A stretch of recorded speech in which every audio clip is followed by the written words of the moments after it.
Gents, I got a build, and yes, we're back on the Titan class. It's been too long. Now, warnings and apologies, this build will probably make some of you throw up, but it's the end of the season. It's a good chance that this build won't be as lethal. It'll still be lethal in the next sandbox, but it's got a lot of working parts here. So first up, we are taking the exotic Heart of Inmost Light. My God, this is like become my favorite exotic in Shadowkeep. It's so good, boys. If you're not using it, for the love of God, use this beautiful synergizing piece of armor. Now, we're also combining it with Middle Tree Sentinel. That's right, arguably one of the best synergizing subclasses all on its own. And the two weapons of choice that work perfectly with this build is actually the auto rifle from the raid, Reckless Oracle. And our other weapon to just top it all off is MOUNTAINTOP herself. So ladies and gentlemen, I present to you the build Sticky Icky. I don't know, man. This is a tough one. I like Sticky Icky, but I was also thinking like recklessly oppressive or recklessly sticky. I was really trying to include Reckless Oracle in some way into the build name, but I kept coming back to Sticky Icky. Now, to start this build off, let's point out the most lethal portion of this build, and it's actually your grenade. Yes, that's right, sticky grenades. We've seen it before in action. Combined with the artifact mod Oppressive Darkness, sticky grenades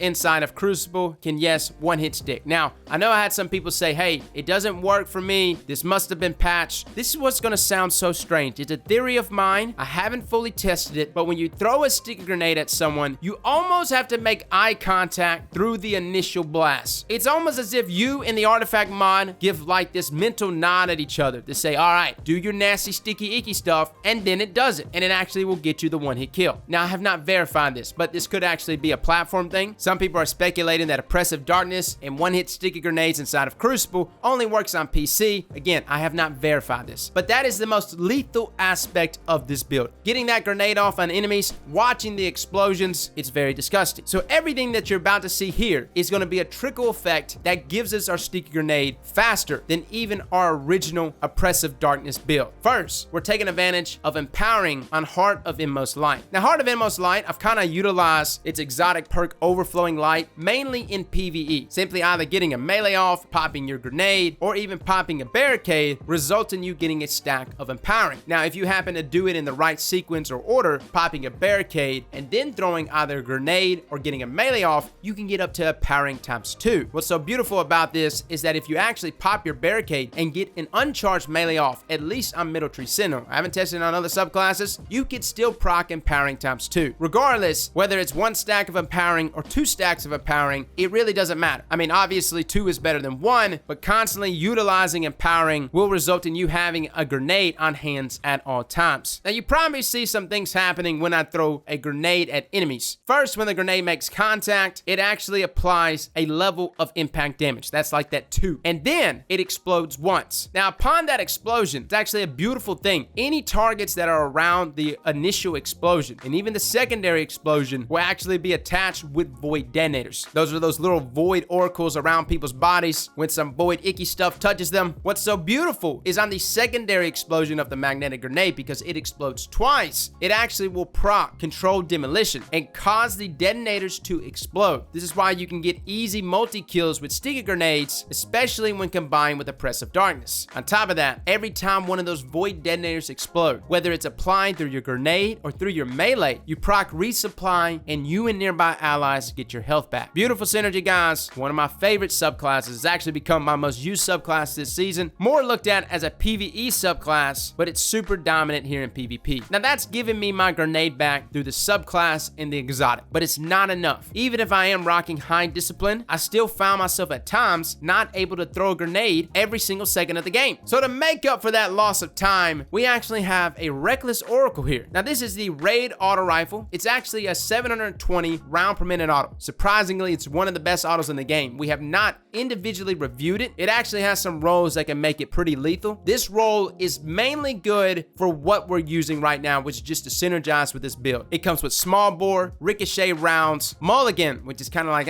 whatever, especially on an auto rifle. But the main perk there at the end, Demolitionist, is the biggest selling point about Reckless Oracle. Kills with this weapon generate grenade energy. Also, activating your grenade reloads this weapon from reserves. Demolitionist Demolishness, no lie, is a top tier perk, especially with certain subclasses that really utilizes your grenade abilities. Now for how I'm using it right here, it's perfect. And even though this is a auto rifle, and I know we're not in an auto rifle meta, 720s, especially Reckless Oracle, is really nice. It has a 0.83 second time to kill. It's much more forgiving than most of our other auto rifles at 9 crits and 2 bodies, and it's super manageable. And having that fast rate of fire, you're just able to pepper enemies. I believe the only times I really found myself getting beat by other weapons was when I try to engage with Reckless Oracle outside of its optimal range. I would highly suggest keeping everything south of 35 meters. So our TTK value here on Reckless is not bad, but it's not the best, which is where the Sticky Icky powers of MOUNTAINTOP come into play. Now I don't know where you stand with MOUNTAINTOP. I'm honestly surprised it hasn't been nerfed in PvP. Some of you probably think MOUNTAINTOP is completely acceptable. You know what? I don't care. I'm cool, man. If you don't care, I don't care. Now the playstyle we incorporated with MOUNTAINTOP, yes, it's quite fun. Essentially, all I'm really doing, guys, is just sticking MOUNTAINTOP shots on the ground and letting enemies walk over it. Now this normally doesn't get the one-hit kill, but it makes for easy cleanup with Reckless Oracle, thus resulting in proccing Demolitionist, giving yourself grenade energy back, and the cycle continues. Now if you're primarily just trying to proc Demolitionist, be careful with your MOUNTAINTOP. It's so easy to kill people with this gun, man. I mean, I know it's got rangefinder, which is great, but I'm just hip firing a lot of times. That micro missile perk, man, it's just immediate detonation. And I'm also rocking it with the mod Quick Access Sling, which used to not be able to be applied to this grenade launcher, but Bungie eventually allowed it. But the mod essentially allows for weapons to swap out much faster when emptying the magazine. So for something like MOUNTAINTOP, which only has one shot in the magazine, pretty much after every shot of MOUNTAINTOP, you're able to proc this mod, thus resulting in that quick swap. So guys, that is Sticky Icky. It is a deadly build inside of PvP. Surprisingly, it can be utilized inside of PvE, although I do swap out a couple of pieces, most notably the grenade. I don't really like to use stickies in PvE, but it's not bad. I just think Void Wall grenades are the superior grenades in terms of damage, as well as applying a wide AoE effect. But inside of PvP itself, you've already seen probably similar builds to this, but it's normally kind of bland. It's like a MOUNTAINTOP with Recluse. Reckless Oracle is a little more savvy than that, right? Especially with something like Demolitionist. Combine that with the one-hit sticky powers of Oppressive Darkness, it's a beautiful build. Now, even next season, I'll say this build is still going to be good. You just have to proc empowering before you throw your grenade. So ideally in that situation, I would probably load things into Paragon mods. That way I always have a barricade on hand, thus resulting in me always procking empowering. Obviously, Oppressive Darkness here adds a lot more to ease of use, but I would expect to see this build still be nasty even in the next sandbox. Well, fellas and ladies, thank you all for coming and watching, and as always, slap that like button like your mama told you right.